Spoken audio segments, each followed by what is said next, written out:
Good evening, everyone. Thanks again for joining me for another Make It With Me Monday. As I said on the Facebook page when I posted the instructions for tonight, I wasn't sure if I was going to get back here in time to do a live video tonight, so I've pre-recorded this just to be on the safe side, and hopefully you are watching this either quote live, quote, at 6:30 or later whenever you have an opportunity. All right, I'm going to start by showing you the bundle I'm going to be working with tonight. Sorry for the reflection of that punch there. This is Penguin Place, and it is in the July to December mini catalog 2021, and he is on page 33. There's a lot of really cute stamped images that coordinate with the punch, so that's his feet and his body and the inner body image. Then you can add things like eyes and feet and hearts and noses and things like that. You can also just punch these pieces straight out of cardstock and build your penguin that way, so you don't have to even stamp the actual image part to make that work. Alrighty, so that's what I'm going to be using for my on-camera samples tonight. Let's go over the list. You should have a piece of neutral cardstock. That's our standard card size of 5.5 by 8.5. And then you should have 3 strips of cardstock that are each 5.5 in length, and then just different widths. So you need a 1/2 inch one. Mine's going to be real red. Then you need a 3/4 inch. Mine is going to be shimmery white. So it's going to be hard to see right now. Here, I'll put it on the black actually. And then my last one is black cardstock, and it's 1 by 5.5. Then you need a piece of designer series paper that's 2 inches by 4.25. I'm going to be using one from Gingerbread and Peppermint. That's on the page 9 of the mini catalog. And again, then I said to have a focal point of some sort, about a 2 by 2 up to maybe a 2.5 inch size. So I'll show you what I put together for mine. I did a little building with my penguin punch. So I punched this piece, like it's kind of a little bit upside down, isn't it? There we go, we'll do it this way. I punched this piece out of the black cardstock, this piece out of white, layered them together. I punched his little feet out of pumpkin pie and put them on there. And then I did stamp the nose and eyes. And then I stamped the little hat and fussy cut it to put on top, and I just put a little circle behind him so that he pops off of my designer series paper. All right, so have your focal point ready to add to your card in just a few minutes. So we're going to start like we normally do with your card base, and you're going to want to fold that in half.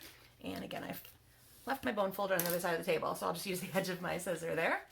All right, so there is my piece of white, which is my neutral. You could be having white, vanilla. Sometimes I'll show you a sample later where I use Sahara sand as my neutral. All right, I'm gonna go left to right in size with my smallest size starting on the left. You can of course change this up into whatever order you'd like as you watch and see what I'm doing. So here's my 1/2 inch strip, and I'm just gonna leave a little bit of a border between the edge of the cardstock and that.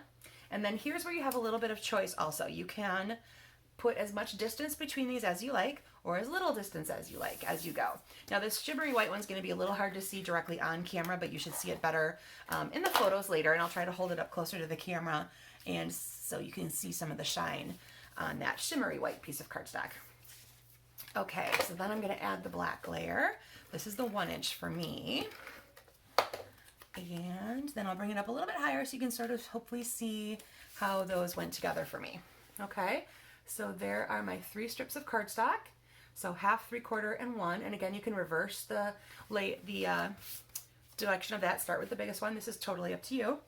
Then you're going to take your 2 by 4.25 piece. You can decide if you want to do this flat down or if you want to pop it up on dimensionals. That's totally your choice. I'm going to go ahead and just do everything flat for now, and then I'll show you some differences with the stepped up version that I have. Alrighty, so that's going to go kind of near the bottom, a little bit in the lower half. And as usual, if you have anything left over, just go ahead and trim that off, because not all cuts end up being perfectly like you need them to be. Okay, there you go. So there is my designer series paper. Oh, I guess we're getting a phone call. Alrighty, then I'm going to be putting my penguin right in there. And again, you can pop him up on dimensionals, or we can put him just directly onto cardstock, like so. Okay, so apologize, I guess Walgreens is calling us in the middle of this video. That's the beauty of doing things working from home, right? Okay, so there we go. There is my finished card. As I said, you can also have some kind of phrase. You can do something on the front or on the inside if you want to add a phrase to it. So go ahead and use any kind of sizes that you like here. If you want to make them all the same, pick one of the widths that you like the best. And I pulled the colors for these from what I was going to be using. So I knew I was doing a penguin, which is white and black, and I knew my cardstock here was red and white. And I know that was a neutral base, so the shimmery white isn't as obvious when you see it on camera, but when you see it in person, you'll see there's just a little bit of glimmer there, which makes it fun. Okay, so then I'll take and show you what I did with this in a stepped up version. So I took instead, now this one has, I used our shimmery white cardstock again, but I stamped it with the candy cane background stamp. And that again is in the mini catalog as well. I love it because it's a really pretty, it's an easy one to use and it makes a big impact. So it's a big, large, full-sized background piece. And with just a little red on white and whammo, you've got this really cute background, which you can then also use in smaller pieces. So this one, the candy canes, is on page 35. I used the similar parts of the penguin, but this time I added the little round nose, so he's kind of Rudolph-like, and I put a little Wink of Stella on that. And I used the antlers, I fussy cut those out and put those on top, so he looks more like a reindeer in this one. And I used some of that ruched ribbon that's on page 9 of the mini catalog as well.